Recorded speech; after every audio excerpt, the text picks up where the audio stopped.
আপনারা যারা আয়াতুল কুরসি শিখতে আগ্রহী তারা অবশ্যই ভিডিওটি শেষ পর্যন্ত দেখবেন।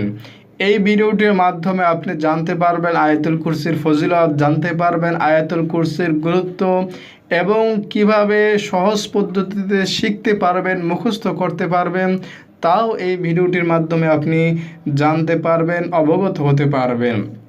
দর্শক, আয়াতুল কুরসির অনেক অনেক গুরুত্ব এবং ফজিলত রয়েছে। এর মধ্য থেকে আমি কয়েকটি উপকারিতা, কয়েকটি ফায়দা বা ফজিলত আপনাদেরকে শোনাবো। দর্শক, প্রথম যে ফজিলত আয়াতুল কুরসি সেটি হচ্ছে নবী করিম সাল্লাল্লাহু আলাইহি সাল্লাম বলেছেন, যদি কোনো ব্যক্তি নিয়মিতভাবে ফরজ নামাজের পরে আয়াতুল কুরসি একবার পাঠ করে তাহলে সে জান্নাতে চলে যাবে। তার জান্নাতে যাওয়ার বাধা থাকবে শুধুমাত্র মৃত্যু। আজরাইল তার জান কবজ করার সঙ্গে সঙ্গে সে জান্নাতে চলে যাবে।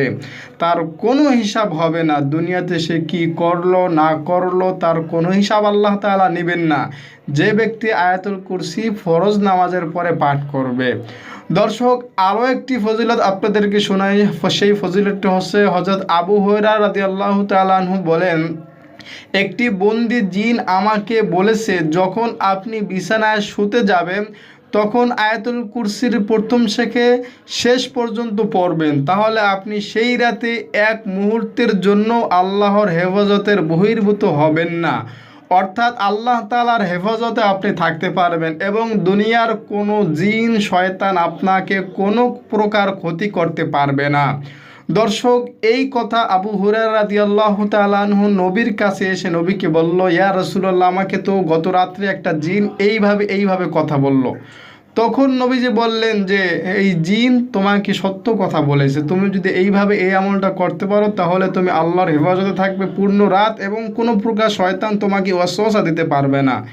দর্শক, এছাড়াও আরও অনেক ফজিলত রয়েছে, সেই ফজিলতের কথা আজকে আর বললাম না। আমি আপনাদেরকে আয়াতুল কুরসি কীভাবে শিখতে পারবেন সে সম্পর্কে এখন বলবো। দর্শক, আমি আপনাদেরকে প্র্যাকটিক্যাল স্বরূপ আয়াতুল কুরসি আজকে শিখিয়ে দেব। আমার সঙ্গে সঙ্গে আপনারা উচ্চারণ করবেন, আপনারা বলবেন। ইনশাল্লাহ আমার সাথে যদি আপনি প্র্যাকটিস করেন আপনি অতি সহজেই আয়াতুল কুরসি আয়ত্ত করতে পারবেন, মুখস্থ করতে পারবেন। দর্শক, আমি পাঠ করে শোনাচ্ছি, আপনারা শুনবেন। আল্লাহু লা ইলাহা ইল্লাহু, আপনারা মনে মনে পড়বেন, মনে বা মুখে মুখে উচ্চারণ করবেন। আল্লাহু লা ইলাহা ইল্লাহু। আপনারা যারা আরবি পারেন না, নিচে আমি বাংলা লিখে দিয়েছি, দেখতে পাচ্ছেন, বাংলা দেখে পড়বেন। আরবিটা বাংলায় পড়লে অর্থের হেরফের হয়ে যায়, এদিক সেদিক হয়ে যায়। আপনারা চেষ্টা করবেন আরবির মতোই আরবিকে পড়তে। বাংলায় একটু হয়তো সাহায্য নিতে পারেন, কিন্তু আরবিকে আরবির মতোই পড়তে হবে। আল হাইয়ুল কাইয়্যুম, আপনারাও পড়বেন, মনে মনে বা মুখে উচ্চারণ করে পড়বেন। লা তাখুযুহু সিনাতুন ওয়ালা নাওম, লাহু মা ফিস সামাওয়াতি ওয়া মা ফিল আরদ। আমি আবারও পড়ছি আয়াতটু। লাহু মা ফিস সামাওয়াতি ওয়া মা ফিল আরদ,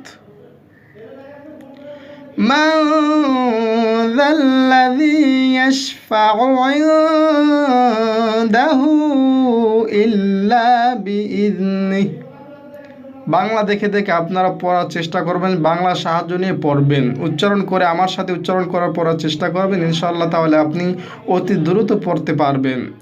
এরপর হচ্ছে ইয়ালামু মা বাইনা আইদিহিম, ইয়ালামু মা বাইনা আইদিহিম ওয়া মা খালফাহুম ওয়ালা ইউহিতুনা বিশাইইম মিন ইলমিহি ইল্লা বিমা শাআ। আবার পড়ছে এই অংশটুকু, ওয়ালা ইউহিতুনা বিশাইইম মিন ইলমিহি ইল্লা বিমা শাআ।